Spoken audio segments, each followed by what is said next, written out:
Hi everyone, my name's Charlie and I'm really good at PIP. I'm chronically ill myself. I've been sick for over 16 years. So today, let's just get on with it. You can see the other videos if you want to check me out and see whether you should listen to me or not. But trust me, I've only ever lost one claim in like 6 years. Let's crack on. You should not have to be watching this video. If you've clicked on this, which obviously you have because you're watching it, I'm sorry, let me take some more pain then. It's a good start. We are off to a great start. Like Mr. Beast says, make the beginning bit good. So what did I do? Screwed up in the first, I don't know, what are we in? First 30 seconds, screwed up. Play the pen, those hands aren't working very well today. Right. You should not be having to watch these videos. Me and you, should not have to get help to claim what we are legally entitled to. And it really frustrates me. So please, first step, get a pen and paper. I want to empower you so that you can win your PIP claim by yourself. I don't want you to have to pay anyone. I don't want you to have to look at my consultancy or have to get help from anyone else. Obviously, if you want to, if you need to get help, right? I'd rather you get help than lose. But I want to empower you. So get your pen and paper, please. First of all, you need to understand the process. Basically, you log your claim. You can either ring them. Well, I just ring them. Then you get a form, like 28 pages, really basic, like name, address, GP, and all that sort of stuff. Really basic. Even those 28 pages is really basic. Then you get the 44-page form, which is what most of my videos are about, is this 44-page form. Don't worry about it too much, okay? I've got lots of videos on it. It's not that difficult to do. The more I'm doing it, the more people I'm working with. Once you understand it, it's not that bad. You do the 44-page form, then you get an assessment. This can take months, right? You get an assessment. Everything is based on the assessment. Everything is based on the assessment. So you need to practice. Then you get your outcome. Then you probably need to appeal it, which is called mandatory reconsideration. If it all goes to shit, you can go to tribunal, but I recommend avoiding that unless you know you are truly entitled to this. Tribunals are awful. Awful. Now you understand the process. This is really important. I probably want to say the most important step, but I think I feel that way about everything. Ignore the bullshit. There is so much misinformation out there about PIP. There is so much fear mongering and negativity. It does my nutting. I get clients like ring me up going, Charlie, you're not gonna believe it, and I'm like, you won, and I won, and I'm like, of course you won, Charlie, I won. Yes, I've no doubt. I know they're going to win because they're telling the truth and they're working with me, so they know how to communicate it. You watching this, the amount of messages I get because people are winning. All you have to do is understand the process and communicate clearly.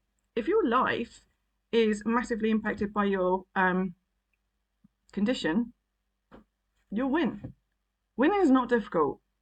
I know that might piss some of you off actually to say that, but it's not difficult.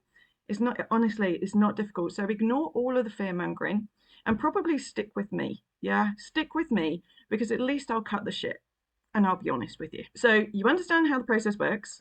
You're going to ignore all the bullshit and all the fear mongering. Okay. Now, are you actually entitled to PIP? If you've watched, like I'm like trying to decide. If you've watched any of my videos, what do I always talk about? Begins with a P. Points. If you're new, I'm sorry. The points. You need to understand the points. There's a link in the description. Everything is based on these points. Actually, I'm just going to open it up. So on your screen right now, you can see, I've forgotten what points is on the screen. Washing and bathing. You can see washing and bathing. You need to go through the points, which is down below, and you need to figure out by category where you stand. Do you score any points at all? In reality, with your daily living, not your random good days that happen like every few months, with your daily living and or mobility, are you entitled to PIP? It's no good emailing me and asking me. It doesn't matter about your conditions, doesn't matter what condition you've got, how many conditions you've got, doesn't matter what meds you're on or what meds you aren't on. Doesn't matter on whether you're going to physio or not, or a lung clinic or not. It doesn't matter. It's how your condition or conditions impact your daily living and or mobility. Go through the points. You can watch one of my videos and figure it out yourself. You know your life better than me. All of you just need to look at the points and figure it out if you're entitled to it. And I promise this will empower you. This will empower you. If you go through that piece of paper, right, every client I have, I sit down and I have this and I write their name on their code name. And here I write the conditions. And then I'll go through and I'll make notes, right? And more I'm actually getting people to tell me what their score they get. But you go through this, you should have this, right? So when you've done this, you don't have to worry about it. You don't have to worry about it. Because when you do your PIP assessment, you'll have a shortened versions of this with you to make sure you say the right things. And you don't have to worry about it. You don't have to worry about the negheads, the negative people out there. You don't got to worry about it because you know what you're entitled to. You know what your life is like. All you have to do is communicate it. It's that simple. It's that simple. Really, really important. I think that's the theme of this video. It's really important. Really important. Scar, not the lion, out the Lion King, even though I am using him quite a lot in the videos when I talk about this. Scar, whenever you are filling out your forms or you're talking to Pip, are you safe? I want you to think of Scar, the lion. Scar. The Pip scars us. It is scarring. It's degrading. It's a stressful process and it goes on for months and months. It's going to go on, like, people that I work with, we'll end up working together for years. Obviously, until I want them to be at the point where they're empowered to do it themselves. Yeah, Scar. Are you safe? Can you consistently do things? And are you reliable? So all you've got to think when you're doing this form, when you're going through this process, when you're doing your practice sessions, am I safe? Am I safe cooking? Am I safe in the shower? Can I consistently walk without stopping and resting? Scar. Scar, write it down. Please write it down. Please be taking notes. The next thing, please cut the crap.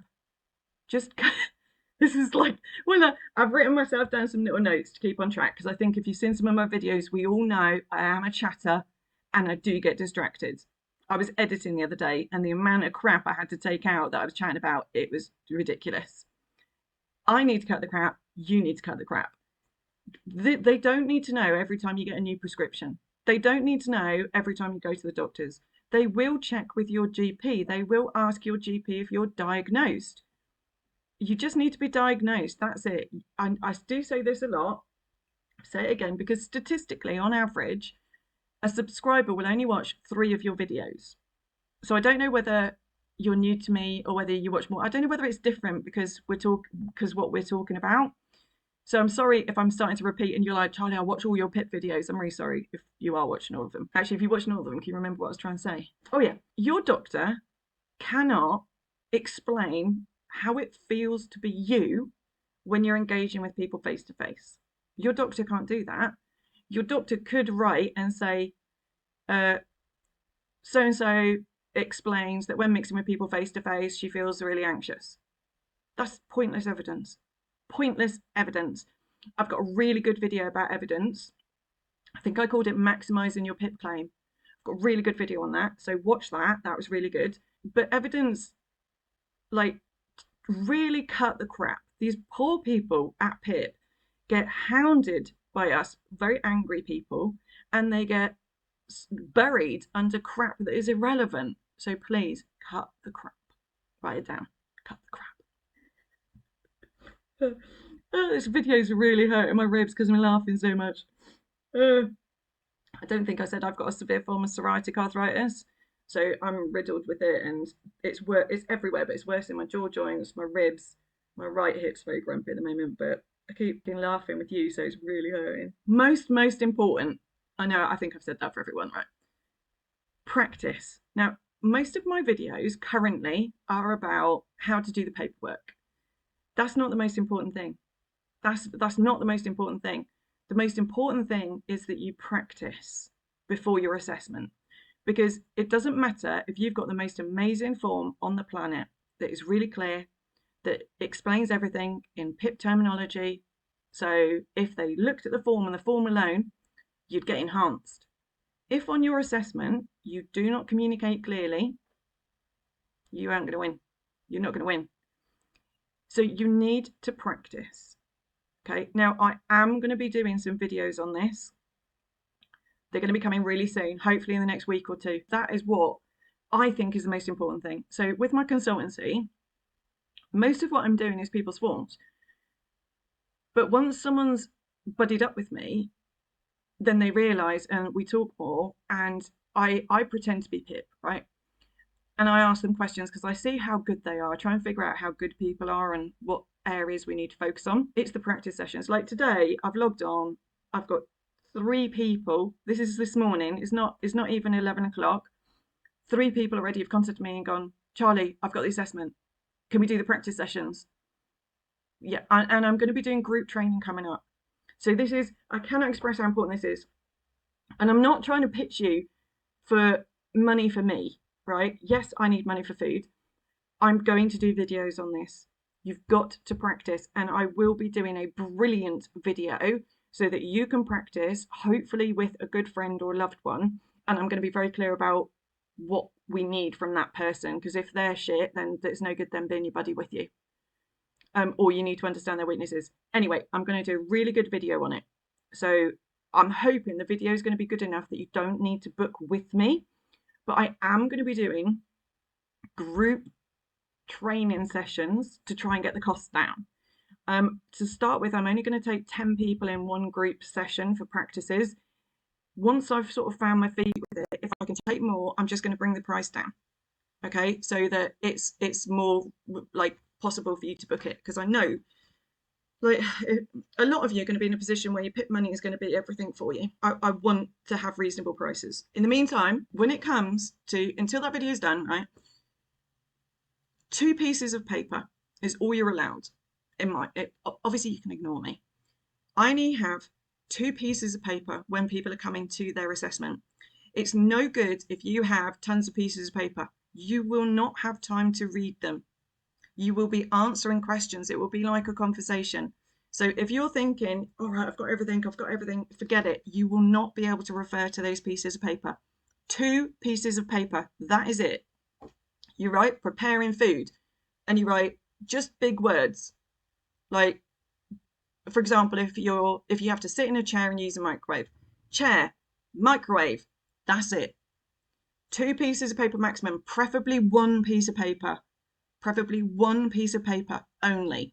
That is all you take. That is it. You can have a list of your meds and your conditions with the dates, right? So you can reel those off, because even though they're on the form, they'll ask you. You can have that, that's separate, so you can just read off it. But your practice, your notes of what you've got to communicate, 1, maximum 2 pieces of paper. Maybe you'll be able to glance at it, but you're going to be nervous, all right? Anyway, I'm going to stop talking about this because, again, I'm going to do a video. I'm going to try and record it today. Right, got some tips for you. Oh, gosh, sorry. Struggling a bit now. I've been out this morning, so did some training with Ollie. Went really good, but I'm a bit now. Right, tips. Do not use their envelope. Don't use their envelope. PIP quite often go, oh, I don't know what happened. Your form's not arrived. Thank you. Big shout out to the ladies in the post office near me for educating me. Do not use their envelope. I know it's expensive, but do recorded delivery, or whatever it's called. I think that's out of date terminology, but you know what I mean, where they've got a sign for it. Do not trust them, because you only have a certain amount of time to fill out these forms, yeah? So don't trust them. Recorded delivery. I advise you to record your session. You can record it. Again, don't listen to all the fear mongering and all that. I have clients where I say to them, it's up to you if you want to record it, and they're petrified. And then when we do it, and like the last one I did, they said to the assessor, I just want to record this because I'm really forgetful. And she went, yeah, okay. And they went, yeah, because, you know, I just want to record it. And she's like, yeah, it's fine. And they were like, oh, they literally went, oh, so I can record it? Yeah, of course you can. That was it. That was it. They do vary what they say. Sometimes they'll read a script. Sometimes they'll bitch a bit and be like, you should have told us in advance. Sometimes they'll go, well, we can record it and send it to you. Don't trust them. Don't trust them, because they lose them. Or there's technical issues. Don't trust them. Record it yourself and tell them at the beginning. Just tell them at the beginning. My final tip is just please remember, write this down. Please remember, you're just being honest. So all you're doing is being honest. That's it. Remind yourself of that. Write it down. I'm just being honest. That's something that I have to say a lot when I'm working with clients. When they start to wobble and they're like, but what if they say this? What if they say that? And I'm like, doesn't matter. You're just being honest. Stand your ground. And let me clarify that a bit more. So if they say, but could you get a taxi? And then my client might be like, yeah, but Charlie, I can't. What if they say, could you get a taxi? And I'm like, just be honest with them. Can you get a taxi? No, because what if what if I had diarrhea incontinence in front of the taxi? I'm like, no, just breathe. Just be honest with them. Say, no, I can't because of this. They're human beings. They're human beings. And I know that this is not clickbaitable, what I'm about to say. I'm not going to be one of these channels that is constantly slagging them off, because I've only, in all the assessments I've done, sorry, I could just see Matilda's bum just flying through the air then. All the assessments I've done, all of the phone calls I've done with people with PIP, which is a lot, I've no idea how many, that's how many, right? Only one person was a dickhead. The rest of them were lovely. They're all right. A lot of them have been nurses, where you can tell they're nurses because they don't mess around. Really polite, really experienced. And what I love about the nurses, because big shout out to nurses out there, nurses just don't take shit. They're very strong women, right? The female nurses, right? And what they're brilliant for is if there's something wrong with your meds, they'll highlight it and ask you to go to your GP. And that for me is fantastic, because the amount of people I meet that do not have appropriate pain meds, or I look at their meds and I think, fuck, they need to speak to their doctor. I'm not qualified. So it's great when the PIP assessor backs me up on that. Not that they even know I've had that conversation, but they're just people. They're just people. And honestly, that's another thing that I hear the most from my clients of, oh, she was lovely. Yeah. Or he was lovely. The mainly women that mainly women assessors that I've worked with. Yeah, everyone's always really surprised. They're really nice. Yeah, they're all right. They're all right. They will try, don't get me wrong, they'll do the questions. They will follow procedure. They will do the questions to try and figure out your life. And yeah, I call it trickery. Yeah. And even though they're lovely, yeah, when I get the report, I'm not interested in what they wrote. I'm not. But dealing with them, when you're talking to them, they're lovely. If they say to you can take a break, they mean it. Take a break. So just try and breathe and just remember, all you're doing is being honest. That's it. Simple. The most important thing. You're like, yeah, Charlie, we've heard it all before. Don't give up. Do not give up. It's important. Don't give up. If you've gone through the points and you're entitled to this, and I know, like, look, like right now, I've gone like this because I am like, oh, but also because I'm struggling to hold my body up. It's so hard fighting for this. It's so hard. You've got to remember everything that people do is a strategy, yeah, to try and get you to give up. Everything they do is to try and put you off. Don't let them win. Don't let the bastards win. I know the government's skin, but if you are entitled for it, fight. Watch my videos, fight. You can do this.